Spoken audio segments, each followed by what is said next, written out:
The situation is quite artificial, this kind of public conversation between the critic and journalist and the director.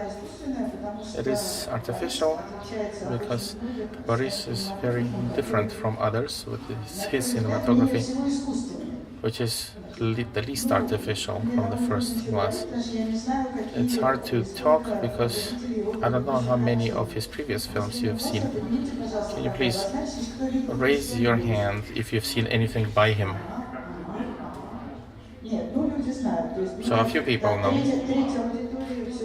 About a third of the audience know who we are welcoming here.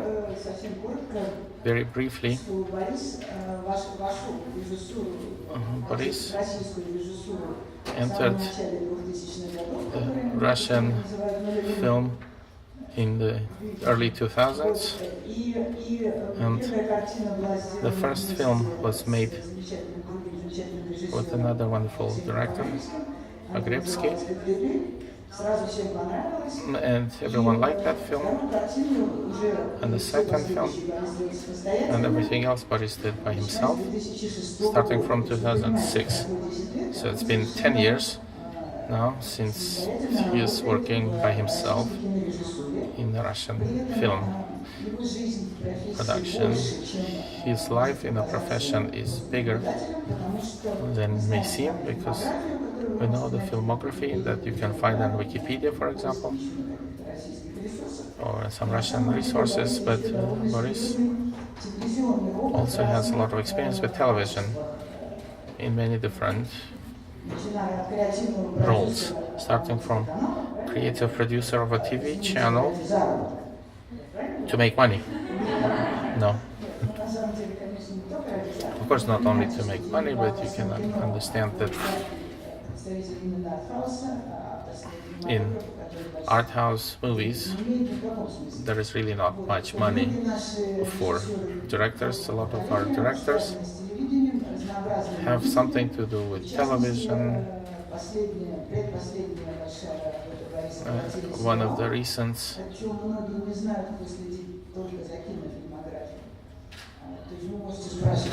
works of Boris on television was a series,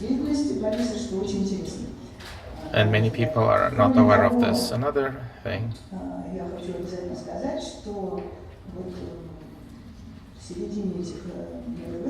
in the 2000s, Russian cinema got a whole group of film directors of about the same age. The critics welcomed everyone. That happened in Kino Tovar, which is the biggest Russian film festival. Everyone started writing about a new wave, a new generation. There was a big advance. And this advance kind of dissolved because of the situation that is happening in Russia, and is getting worse. The economic censorship has turned into political censorship, and it's more and more difficult for these people to work, and I still cannot understand how they are still there and how they can still work. So tell us, how do you survive still? Thanks to Tim. Мне кажется, мы все держимся благодаря русскому национальному устройству жизни. We're still alive because of the Russian way of life. We have an impossible amount of stupid laws. We have a government who wants some kind of censorship, political, patriotic films. There is a commission in the Ministry of Culture. We have a film fund that knows everything about this. If this were in Germany, for example, in a normal country where government officials follow the law, our film would not exist anymore. The corruption helps, and the national character helps when nobody implements the laws, including government officials, and they don't really know what is happening in the country. So we survive only because of that kind of situation. Hopefully that will continue for a while. Very interesting answer. So he hopes that the situation continues, whereas other people hope that this situation will resolve itself. But obviously, Boris is right. Yeah, they have to navigate between ignorance of the law or unwillingness to implement the laws and the stronger repressions. If you're following the Russian culture and cinematography, you are familiar with the events. This is an interesting topic.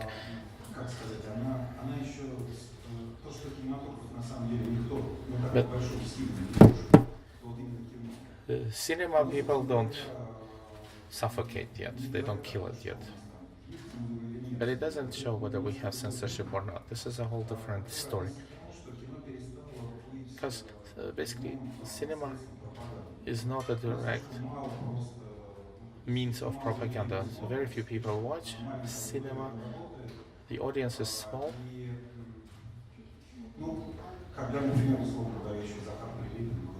When Zahar Prilepin was in the opposition, and you couldn't invite him to television, he was in a list of people who couldn't be invited to television, and together with Limonov, he was very quietly lying on a bookshelf.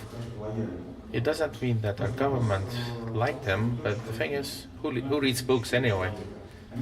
3-4 people read books and they don't affect the country or elections or anything like that.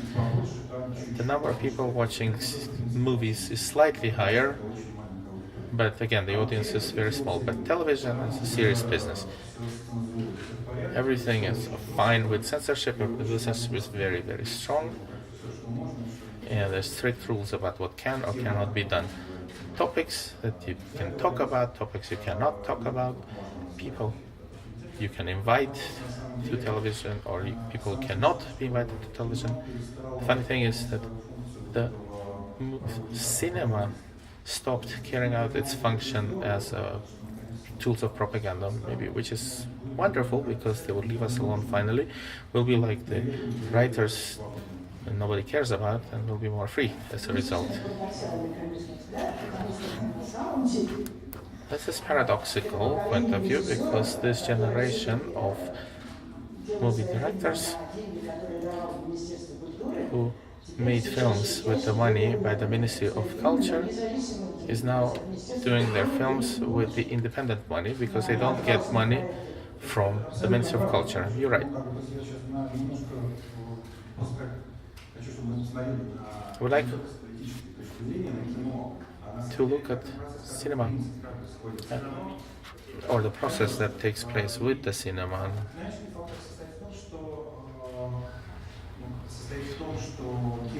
The thing is that the cinema process is much, much cheaper now. When I was making my own short film for the first time with my own money, 15 minutes without any special effects, and everything took place in one small village, I spent $20,000. That took me 2 years to collect. So I had to buy Kodak film, I had to rent a camera, then I had to process the film, print it. There was a lot of trouble. But now it takes very little money to make films. So a lot of people have cameras right now that you can use to make good films. The film that I took or created experimentally with our own money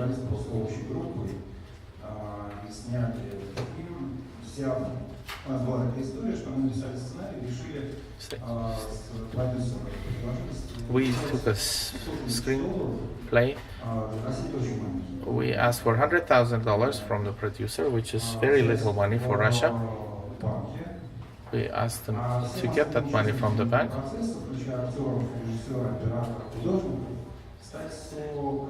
And we asked all the participants of the process, the actors and all the others, just to get some kind of percentage of the future profits. So it was like an adventure. We used a camera like this, We made 150 copies. We were able to break even and pay the percentages to the people of the future profits. And this this film is still there. It's still sold.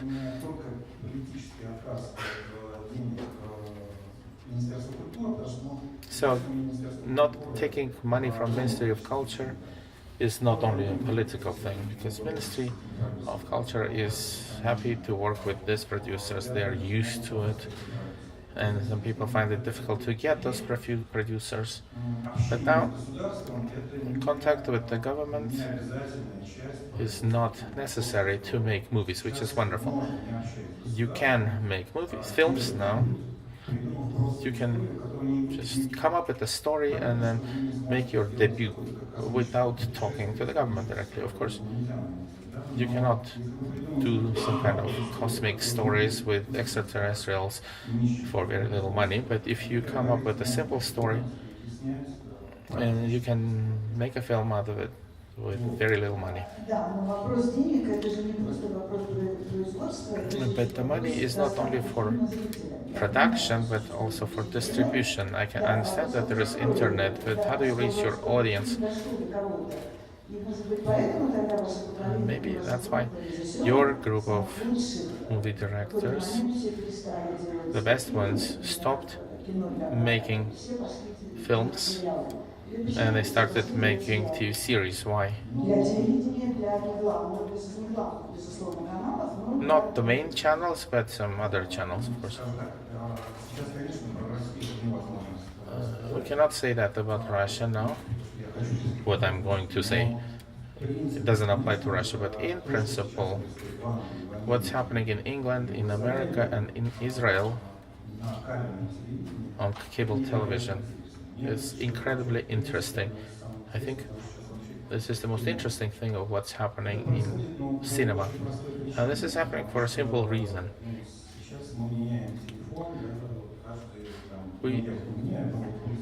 A lot of people change their phones every half a year because new models come out. Computers change. You have more and more gadgets. And this time of super development of cinema as an attraction is incredibly interesting to see. How they make dinosaurs now and how they blow them up and what happens on the screen, it's all very interesting. This is objective reality. This is what's interesting to see on a big screen. I'm not sure people are interested to watch a small chamber film on a big screen. And television sets are also quite large at home with a good sound, with a good quality of screen. So a lot of people start watching films at home as well instead of going to the cinema. So when they have all these attractions with explosions and technical progress and all of that, the whole collision, the whole relationship has moved to cable television. Cable television, not state television. So all big masters, from Spielberg to a number of others, are trying to do their experiments on television. That's the main platform. In this regard, so why television? To answer your question, because you can do more with television now. So the whole and another question. So why did you leave television and made your film called Arrhythmia, which I haven't seen? It's a normal question.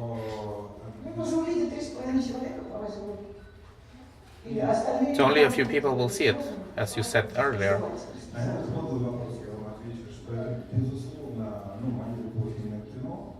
I still love cinema, and this love is not logical. And I still have the desire to make films that last an hour and a half. Also, we have the original idea was to have a comedy, and then that kind of fell apart. We wanted to create a melodrama comedy for television. That was the original idea. There was a joke about two young people who are renting an apartment together. They're 25 years old, they don't have much money. They get mad and they want to separate. But they don't have money to get separated, plus they have paid for 4 months in advance. So they have to live this 4 months. One is in a kitchen, the other one is in a room. We really wanted to make it a comedy, and then we decided to assign them some professions or occupations. We decided that one of them is an emergency care doctor, the other one is an admissions doctor.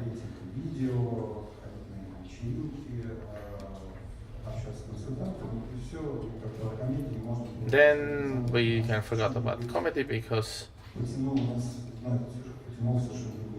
we went in a different direction. Very unusual. So we start talking about arrhythmia. So we'll close this topic because we will talk about it after we actually watch the film in the evening. But interesting transformation of the original idea.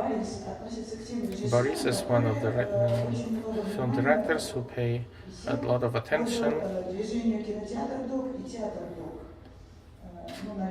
who gave a lot of effort to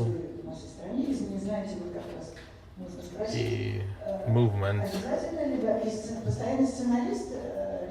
which I didn't catch the name of, I'm sorry.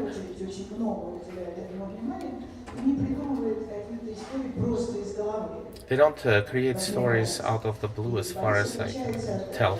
And Boris is different from many other famous film directors from the same generation. For example, Alexei Fedorchenko, who is here in the jury and who is a very brilliant formalist. Or Vasilia Sigareva, and you know her, I'm sure. Or her, him rather. Boris is different because he is doing something that's very difficult, which is a very simple film. People call it kind films also. But Boris, who is very familiar with the world cinema and has a lot of good education in the film, reflects it in his aesthetics. And please tell us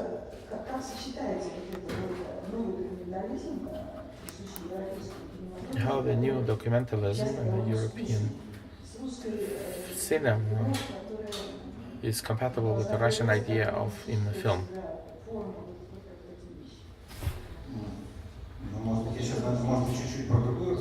I will tell you something about something else at the moment, but if we're talking about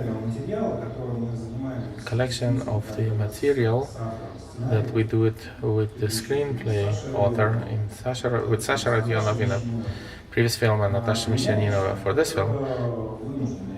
And this is something that I'm forced to do because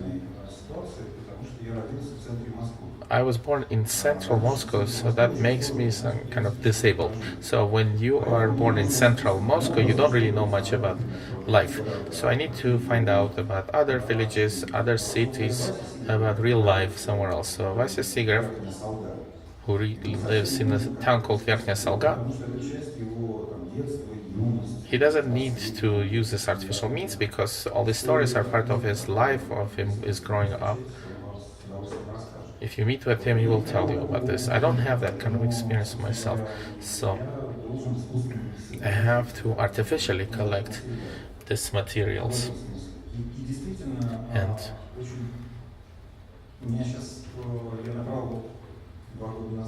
A couple of years ago, I had students in my course, and the first thing we did, they have a course that lasts about a year. They make documentary. They're supposed to do feature films, but I give them an assignment for a week, and once a week they have to bring me a 3 to 5 minute film that we discuss. And I have certain prohibitions. No music,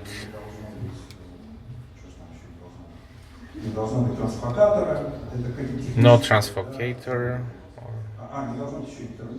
no interviews, not direct interviews, talking to the camera.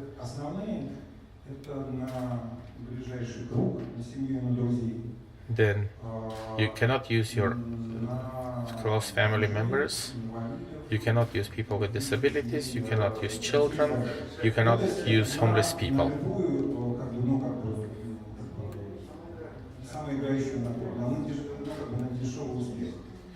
So because that's really cheap success. That's actually easy to make. If you just approach a homeless person, you make a little documentary, it's really not scary, so I don't let them do it. Or go and film your sister. It's not scary. But it is scary to go to a factory and make a film there, for example, or go with ambulance doctors on calls and then film that. Or it is scary to go and then film neo-fascists or sports fanatics. It is very important to go to places that are scary. It is very important for a director to go to places that are scary, because as a result, you see it's not scary. It is scary when you have some kind of imagination of these people. For example, this guy from a problematic region and he's just drinking beer and is going to beat you up, which is a stereotype. You go and then start talking to that person and you realize that it's not an abstract person, but it is a complex individual with his family, with his destiny, with his problems, with his story of how he ended up there. He was a small boy who was born like everybody else, right? In the same maternity ward. So I'm exaggerating a bit, but learning about the scary things makes it less scary.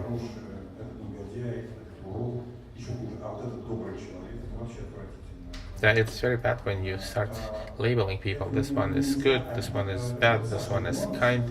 Sasha Rodionov said once, you cannot describe people when you hate them or when you love them, because if you love someone, then you describe the person in very positive terms, which is very one-sided. If you hate someone, you describe that person even in worse terms, and that is also one-sided. But once you have learned about that person and you have calmed down, you realize that the person is actually quite complex. A person has good sides, bad sides, and you can then describe that person. So therefore, these documentaries that we made, they were very, very different in nature. In these documentaries, they never produced any specific fruits. It was just part of a truth.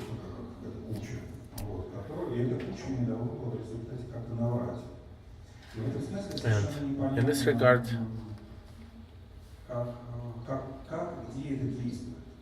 it's not quite understandable how it works. You have to approach it differently. When we made a film about a small town with one kindergarten, one school, one factory, and one cemetery. So it's like a human life cycle, right?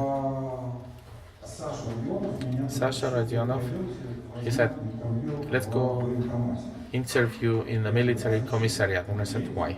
And I said, I don't know. And we're making a film about a young guy who just graduated from school and he didn't know what to do. So we went to the military commissariat. We started asking the questions there, and he replied very politely. And he said at some point, how many people are trying to avoid military service? He actually didn't understand the question. As someone from Moscow, I understand that we've all tried to avoid military service with bribes and all that. He actually didn't understand what I meant. Finally, he understood what I mean. He said, actually, people want to go to the army. People come and they hide their diseases or medical conditions or something because they want to go to the army. Because army, as bad as it is a big journey for them. From the small town, it's a road somewhere else. We couldn't use this in our scenario, in our screenplay, but it affected the way that we described the main character in the film. So it became one of the important parts of the character. So you never know where to go and who to ask questions to. I would like to read from a review of the film. This is not mine, this is from Lydia Maslova. You may be familiar with her. I just saw it and I will stop my presentation and you can ask questions. Text. Boris Khlebnikov doesn't seem to do anything personally, doesn't come up with anything himself, doesn't create anything particularly interesting, but very quietly he observes the spirit of any object.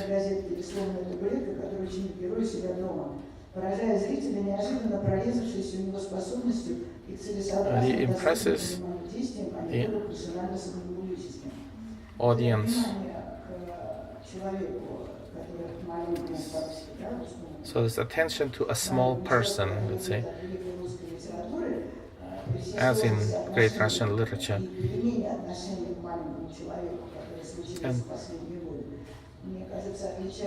And this is what makes Boris different from other movie directors, especially the commercial directors who are not interested in humans. That's it from me. You can ask questions now yourself.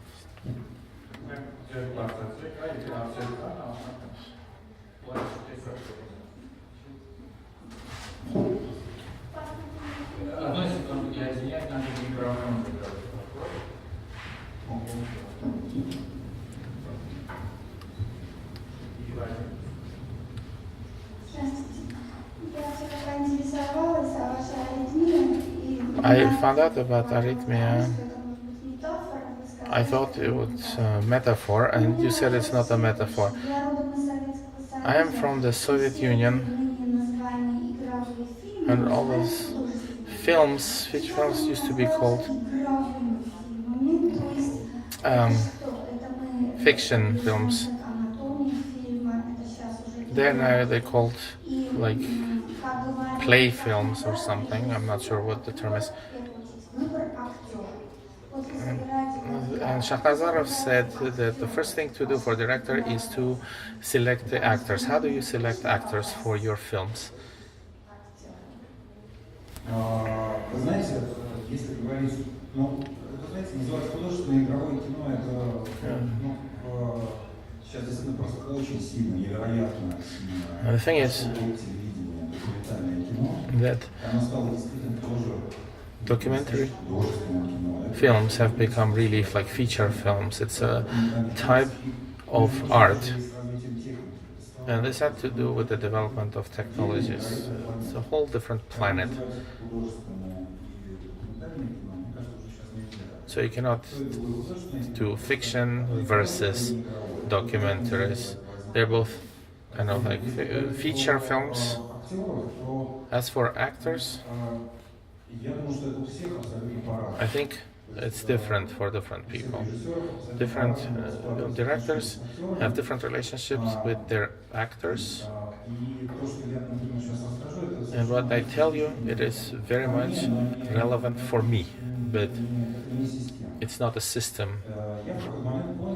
At some point I realized that I don't want to see transformation of actors. I don't want to see them transform into some other characters.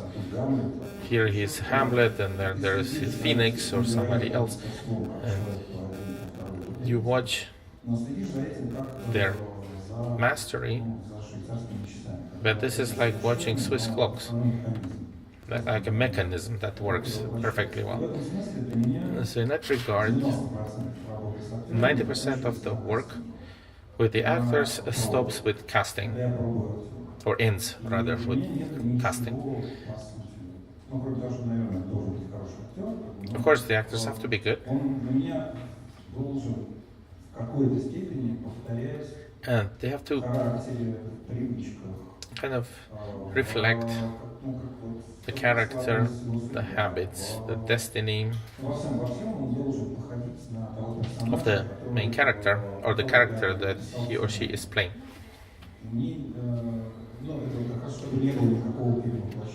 In order to avoid this kind of transformation, so the actor himself has to be the reflection of that. This is very convenient, actually. And also,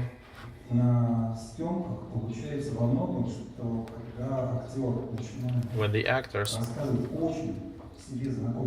start telling things that are very familiar to himself because he is similar to this character, he starts adding a lot of things on his own. He starts telling the story in many more richer details than I had imagined. So the person does things basically that are like intuitive to him. The reactions, the responses are in his nature because it's part of his life. In this regard, all you have to do is just guide him a little bit, but then the actor lives his own life on the screen. Other questions? I'll ask the question in English, if I could. Я по-английски вопрос задам. We're all talking about a film that we haven't seen. Мы разговариваем о фильме, который не видели. Аритмия – это термин, который относится, который можно перевести как кинематография, которая...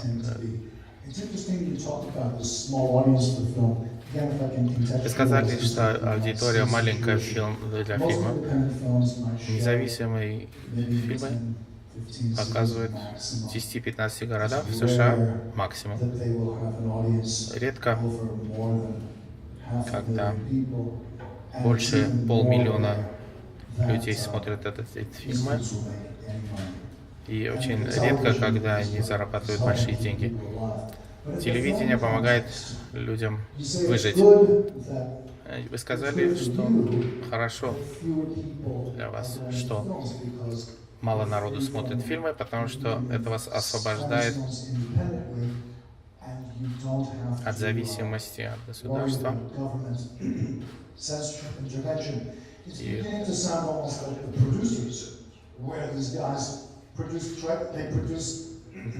такой продюсеры, это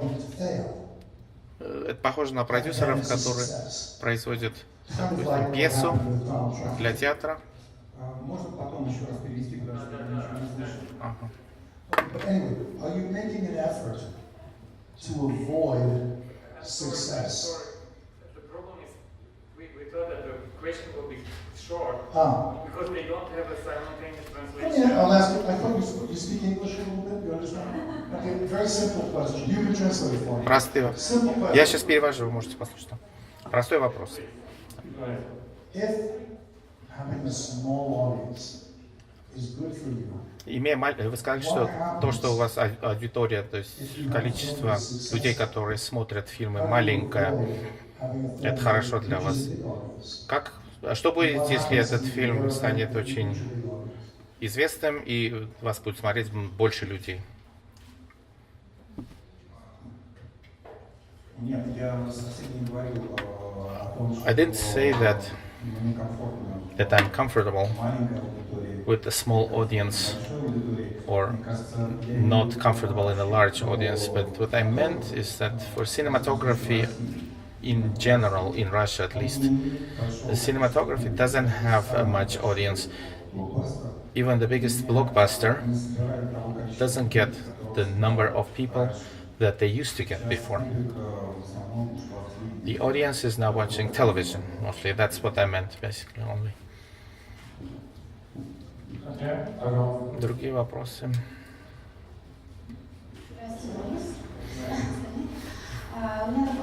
Good afternoon. I have a question about working with actors. You said you pay more attention to the natural qualities of the person. How do you do casting? You are a movie director, the actor, you don't know the actor. How do you understand what kind of a person you're dealing with? For example, using Irina Gorbachev or other actors, how do you choose your actors if you don't know them? Вы знаете, это довольно часто очень понятно.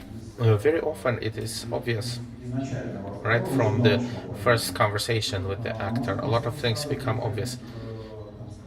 самим пробовал, где актер начинает играть текст, You don't need to do the casting right away. You can ask them some questions at first, talk to them a little bit, and then ask them to perform something, then have more conversations with them, then ask questions to them, then kind of stupid. в этом смысле все становится понятно. And everything becomes clear, even between castings. Не знаете, During the casting, if you don't know the actor, на самих пробах, когда он говорит текст, вы понимаете, это просто хороший актер или нет. you can see whether he or she is a good actor or not. Вот пока будете между этими пробами. And then when you're smoking outside between the castings, you can tell whether that person suits you or not. With Ira Gorbacheva, we had a lot of castings. I was looking for the right characters for a long time for a simple reason that for that particular film, I really needed two normal, good people. No like evil between husband and wife, no opposition, no clashes between them. I just needed two normal, good people. And for some reason, they're getting divorced. And I didn't want to have the main character and the wife of the main character. I couldn't do that. I needed the second main character, the wife. And when very good actresses came, many good actresses came for casting. But somehow, when we were trying to cast them in a scene of a confrontation or debate with the husband, then somehow their female nature would get turned on and then they would become the wives of the main character rather, which I didn't want. And I wanted to have like a husband and wife who are friends with each other only. If you have spouses, but you also have spouses who are married to each other but also wonderful friends. And these are completely different. And Ira came and she did it right away. And she took the situation of divorce very, very well, and then everything became clear that she's the one that I needed. Too bad that she's not here at the festival. She has a good reason for not being able to come here. We had invited her, we were hoping that she would come. Questions?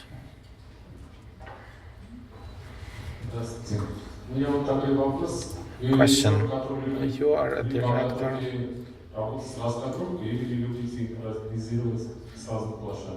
Do you like to improvise or do you want to have everything set and organized beforehand. Вы знаете, я с вопросом скадровки, это на самом деле сложный вопрос. It is a difficult question of having everything organized. When we're doing the film Cocktail, I think it's called, we wrote a screenplay. We didn't have a producer or one. We visited all the places where we wanted to film. Then we described everything we wanted to do. It was like a cartoon. Everything was just drawn to the last detail. And we filmed it exactly the same way as we planned it. And a very decorative film came out, because whatever we planned, we did it exactly the same way as we planned. And then we would remember that there were 4 wonderful advices that we got. One was from the lighting person, one from the sound person, and a couple of recommendations from the actors. But we were so limited to things that we had planned, we didn't pay attention to these recommendations. So we did exactly the way we planned it. And for me, it was a good lesson that it doesn't work that way. It's dead. Every time I plan things, of course, in advance, but this is a document that will have to be broken eventually. When you come to the real set with real actors, you have to make sure that you don't deviate from what you have in your mind, but it's important to listen to people, to their recommendations, because actors, cameramen, and others sometimes have recommendations that are much more interesting than what you had planned in advance. So it's important to listen to this, and then to also heed to this advice at some point. And the group works much better that way, because they all know that they can recommend something, so they feel much more relaxed, in a good sense of the word, and much more creative. Then the process becomes interesting for everyone, and it becomes more lively.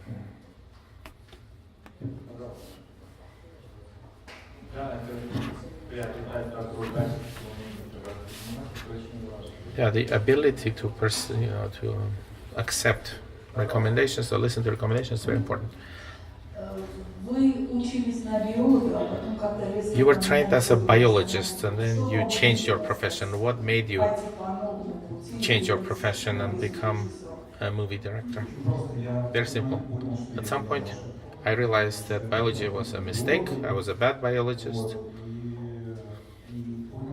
And I realized that I became like a film lover, fanatic. So I gave up my university, went to the cinema institute, and so I chose a department that had the least number of applicants. I did not hear the question because there was no microphone. At the age of 8, in 2nd grade, I realized that learning poetry by heart is boring, and I'm unable to do it. So I did promise myself that I will never do it again. So intuitively, I stopped doing what I don't like anymore from that age on. Advice, Boris Khlebnikov's advice: don't do things that you don't want to do.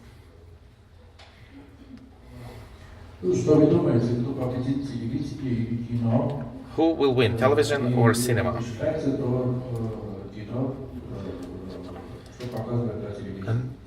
And what's shown on television is considered cinema. On television, they show all sorts of things, complete trash and also wonderful things at the same time. We're talking about American, English, and a few other countries. Cable television, they show all sorts of things. I cannot tell you about any victories because I'm not emotional about this. I'm not rooting for television or cinema. only objective things and reasonable things win at the end. It's a whole different platform. It's a transformation. As a person who's like 45 years old, I feel sorry that film goes into television now, but this is more of an age thing for me. It's like saying, like, back then, in our times, this was that, and children are so different these days. This is the same process. All you can do is observe it, and you cannot really affect it in any way. This year, 2 films went from television into the big screen in the Cannes Film Festival. Maybe that process will also take place when the financing will take place at television, and then these films will go into the big screen, because there's a big dispute about this, debate about this. Yes, there was a film, or 2 films rather, that were made for television, but they made it to the Cannes Film Festival. So these films are very interesting. And the second thing is that the Institute of Stars in England and America have changed. They were stars for soap operas. This was one niche, and you might make it to the film star. But the stars from the series immediately become like film stars. I don't remember the name of the person who was in Girls. I didn't hear the name. He is now worked with all famous independent directors, from women's sitcom all the way to film. Good afternoon. Your film, which came out at the same time as Vagintsev's films, and so the comparison between the films was inevitable. What do you think about it?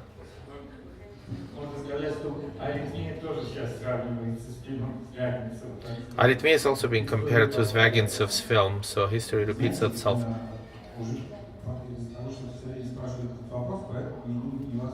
So it's impossible not to think about it, because that question comes up all the time. But I don't think anything about it one way or another, because the year after Koktebel and Возвращение, 4 films about football were made. Well, what do you think about that? I don't know what to think about it.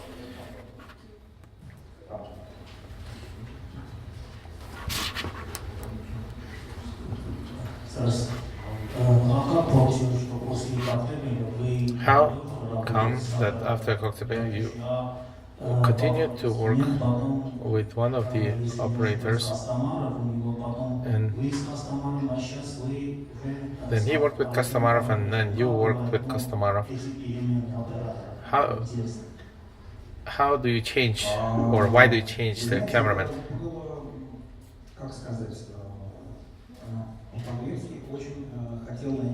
Pogrebsky really wanted a new cameraman,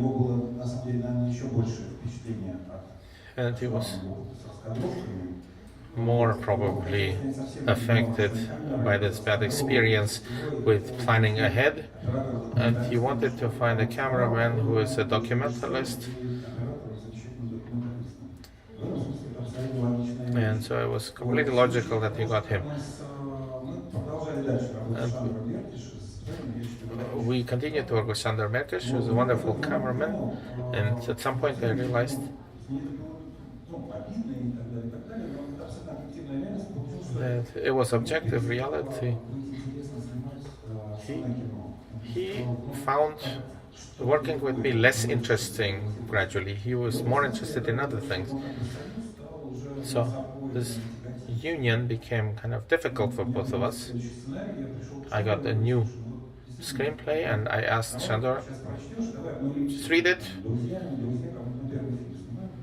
and we'll start from scratch. We'll start from zero, if you like it.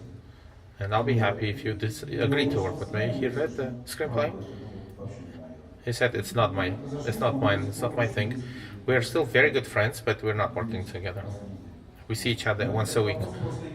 But it's just a matter of interest. Also think that any story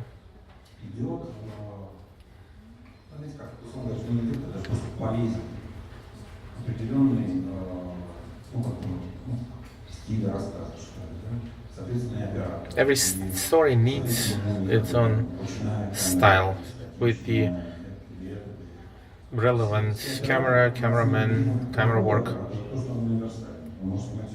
A bad cameraman is a universal cameraman that can do just about anything, but a good cameraman has his style or his way of doing things that he is very much in love in, and he continues to grow this. So for different stories, you can take completely different cameramen that are more suitable for that particular story. For example, when Ilya was choosing between Kostomarov, or maybe he was choosing between Kostomarov and Alisher, I thought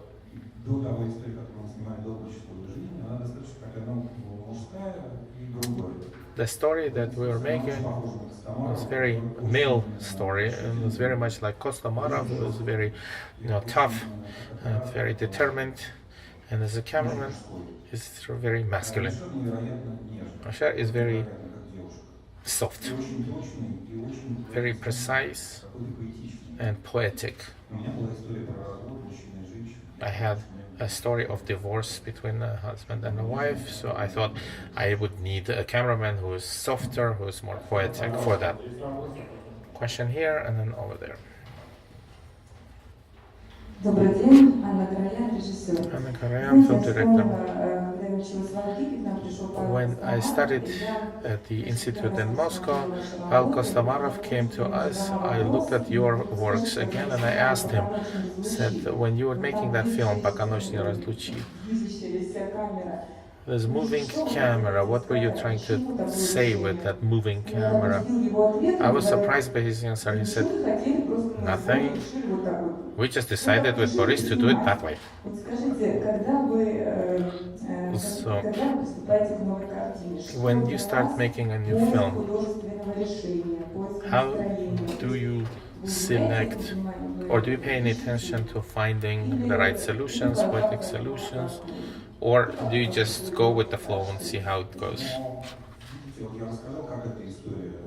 I told you how the story of the last film happened.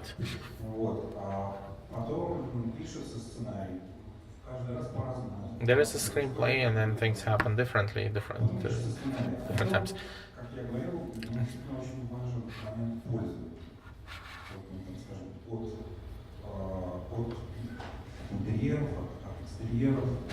It's very important for me to pay attention to interiors, exteriors, cameraman, his work. This is all very functional for me. I'm not particularly interested in the artistic value of it.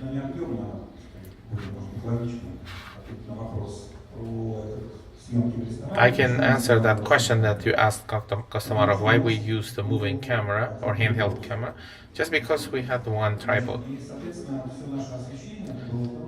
So we were in a very large restaurant with very big chandeliers, and we just bought more light bulbs that were more powerful, and then we put them in there. So if you have that kind of lighting,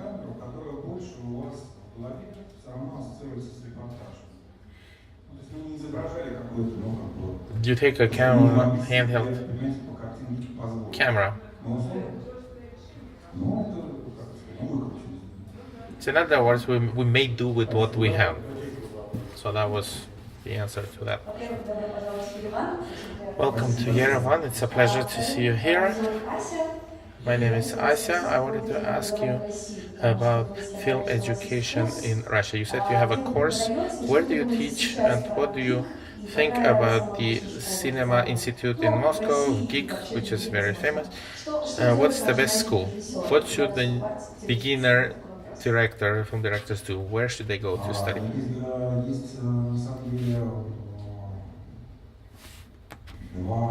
There are two. A film director is a person who tells about what he or she knows. So it's logical to study in one's own country because you know what you're going to make a film about. You know the people, you know the habits, you know the customs, everything.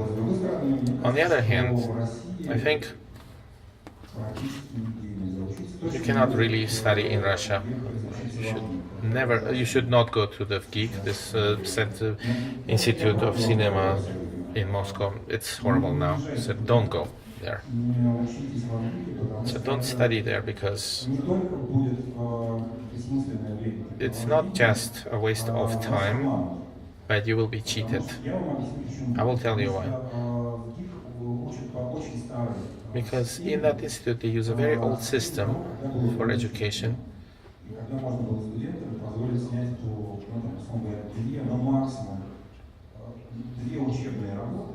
At the time when the students could only make 2 films throughout the 5 years and then do the diploma work. The rest was just listening to wonderful, interesting stories about the world art, this theory, that theory about world cinema, etc. And you would think that you're very talented, you've been through a lot of big competition, you beat a lot of other competitors, and then you make your diploma work and it's horrible. And then you come out of it as a disabled person because you would have a feeling that you studied in a wonderful institution, but you just failed. But in reality, they simply didn't teach you how to make good films. It may sound like advertising, but my goal with this 2.5-year courses is to make students create one work a week or one work every 2 weeks. So something really fast happens with them. They make something, they understand that it's trash, then you make something else. You don't have to wait a year or 2 until you make something else. So you do something better next week and then the next week, and it happens really fast. And we watch and critique these films in great detail, and they end up making like 15 films in a year of studies. There's some assignments that are longer or shorter. Almost everyone makes 2 15-minute films in addition to the short films. So our courses are like driving courses. It's when you come there, you sit, this is gas, this is brake, this is this, and then you think about everything and you don't know what you're doing in the car. That's how people start making their diploma work in the GIG. But if you made 15 stupid films, then you kind of start understanding that this is how it works with the camera, this is, or how you tell an actor to play this way or that way. It becomes more intuitive. And you don't feel like how you change gears anymore. You do it more intuitively. And I don't really care if they have talent or not. I want to give them some foundation that they can use to work in the future. One of them will go make work on television, some of them will go make commercials, others will go and make films. I just want to give them the foundations that they can use to feel comfortable in a technically challenging profession. In other words, an American student in a good American film school, when he comes to the set, a Russian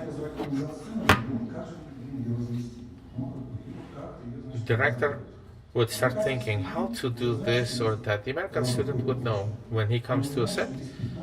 He already would know that there's 15 different schemes that you can use, and he chooses one of the 15, the mise en scène. That person is a professional already. Spielberg can come up with a 16th scheme or 17th or 18th, but that's his personal things. You cannot teach that anymore. This happens in his head. But in our country, I don't think you can learn anymore. There's Marina Razbeshkina's school that is wonderful, but it's for documentaries only. She is a wonderful, exceptional person. I've been watching her graduates. 80% of them are of very, very high quality.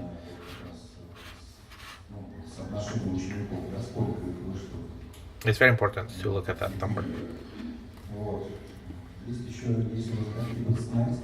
If you want to be a screenplaying,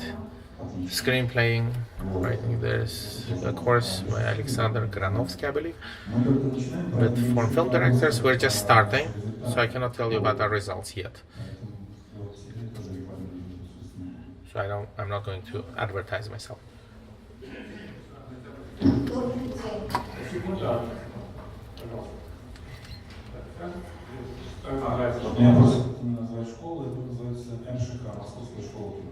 It's called Moscow Film School. It's called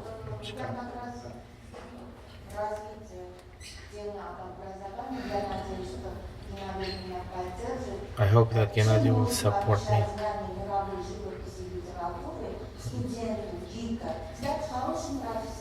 The knowledge of world art and world cinema, how does it hurt becoming a good film director? So why is everyone against academic education?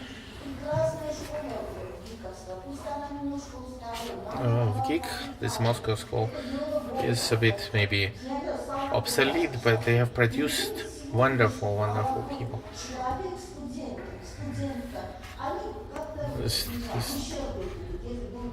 So if the students today know about world art and world literature and all that, is that going to hurt them? First of all, I fully agree with you. I am very much in favor of academic education. It is extremely important. What I got in GIG from a number of people that you've mentioned, it's really invaluable. However, but they don't teach the profession. It's not a different story. It is very important. That question is very important. I can hear her.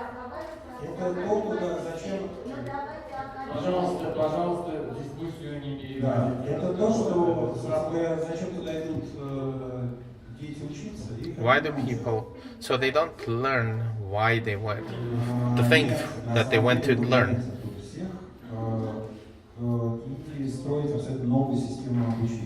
A whole new system of education has to be created. Methodology has to be changed. Same thing has to happen in Yerevan.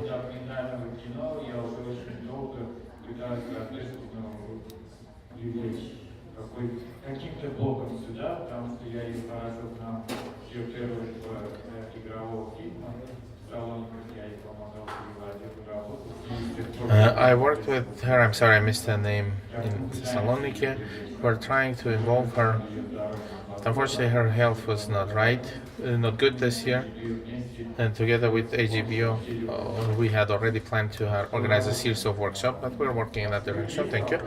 Any questions? Any other questions? Question. I know people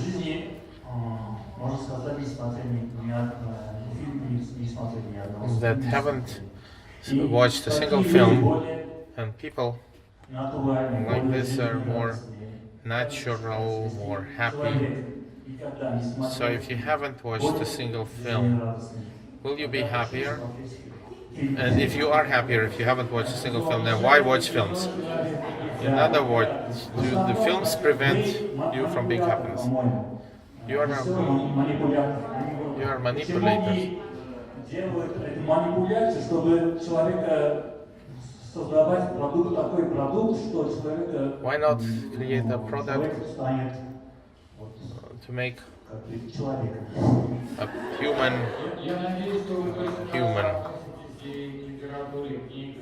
I hope that you feel the same way about books and literature.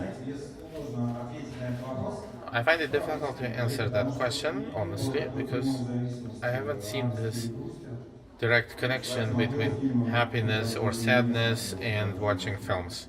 I haven't seen that connection. I've actually never seen someone who's never seen a film. You have to, if you find that kind of person, then you have to experiment on them. То, что я манипулятор, я с вами абсолютно согласен, но это часть моей профессии, она такая есть. This is part of my profession. Любой человек, который Any person работает с какой-то командой, он в любом случае. who works in a team is a manipulator in one way or У меня не another. было такого опыта. So in other words, I don't have the experience of dealing with happy people who haven't seen anything or watched anything. I'd be happy to meet with a person like this because it's really interesting. This might be a very incredible level of happiness, but I haven't seen any people like that, so I cannot answer your question. Satik also has a question.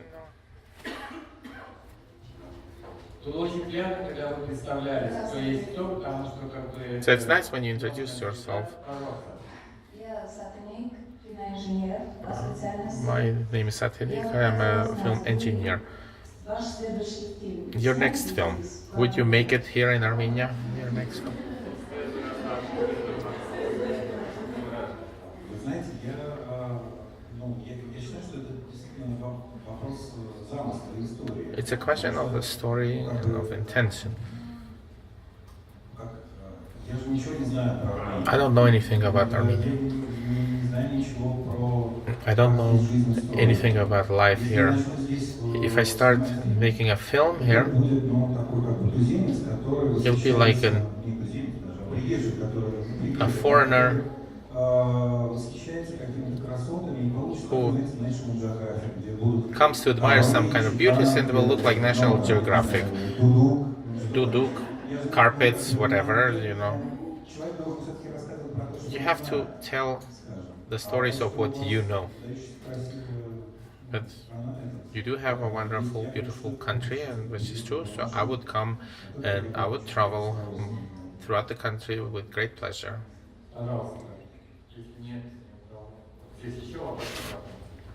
One more here and then Vartan.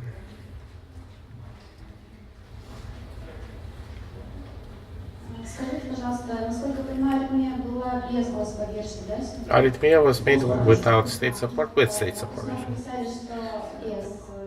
A lot of people wrote that it was done without state support. So my question Когда вы пытаетесь реализовать картину, is when you're trying to make a film and you're looking for financing, is it easy? Do you always have a producer? И второй вопрос. Всегда во всех, наверное, странах говорят, что In every country, people say that the system doesn't work well.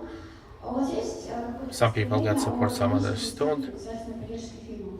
Are you familiar with the state support of the films and then the harmonious system of state support of films or something like that? есть просто, условно говоря, вот, давайте так отвечу. Есть страна, как называется, Франция. There's a country that's called France, что довольно органичная where есть система they have an organic system of regulation национального кинопроцесса. of national cinema process. They have funds that support cinema. There is a pan-European support from other EU countries or of other EU countries. Прокат фильма национального невозможен в тот же день с выходом, например, американского For example, national выхода французский фильм. French cinema cannot debut on the same day or the weekend when an American film debuts. So if the French film comes out, you cannot have an American film coming out at the same time. They show French films on prime time on television. These films are not disrupted with advertising. The French law on cinema is 2 large volumes like this. If you talk about it seriously, you need to read these 2 volumes first. What I'm telling you is populism, basically, the simple things that are populistic. This is serious framework.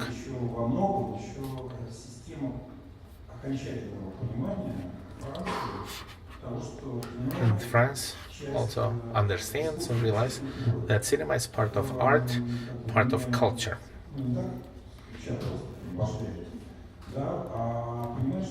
They understand that this is part of national culture, national heritage, and they support it that way, not just because they want to give money to cinema.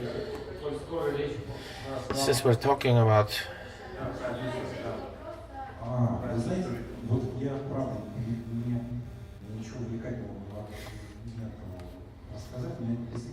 I don't have anything very interesting to tell you about this. We wrote the first scenario very simply. I had a producer that I knew that wanted to make his first film. So we applied for state support and then we got the money. So I cannot tell you anything more interesting or exciting about the subject. The French are making Melville's retrospective, unfortunately at the same time as master classes.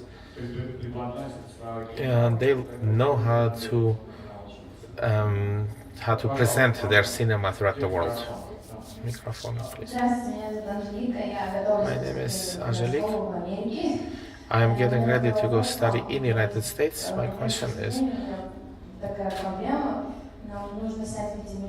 I have to make a 5-minute film and I have trouble finding ideas. I start developing my idea and then somehow I get turned off. I cannot develop it further. So don't develop your idea, just try to film it. 7, 8 ideas. Film them and then you will see what you want. On your iPhone, just make a film. The more you think about it, the more difficult it becomes to make it. Make 5, 6 work. The very first one. Take your first idea and then do it. You said you had some ideas, right? Take one without developing it. Make a film out of it. So don't focus on it too much, because if you're making only one thing, it will have to be like a pearl or something. But so don't focus on that one thing. So don't take your work seriously, basically. That's what I'm trying to say. Vartan had a question. Roman, by the way, wrote that you helped him to edit the first film, Hello the Front. And after your advice, he started editing differently. Do you often help your colleagues, and how do you edit? Do you do it alone or with the editor? Is that the same person? Roman is exaggerating. He asked me to watch it and we discuss it. At some point we all show films to each other when we stop understanding what's good, what doesn't, what's not good, what works, what doesn't work.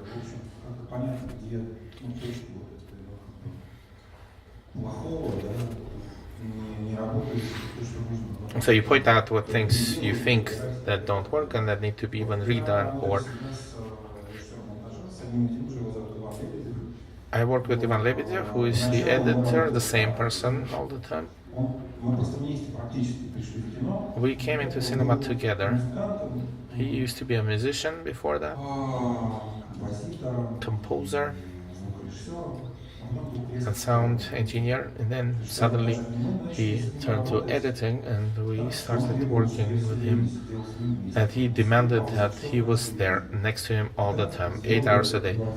We made 2 films that way, and we realized that this is stupid, you cannot do it that way,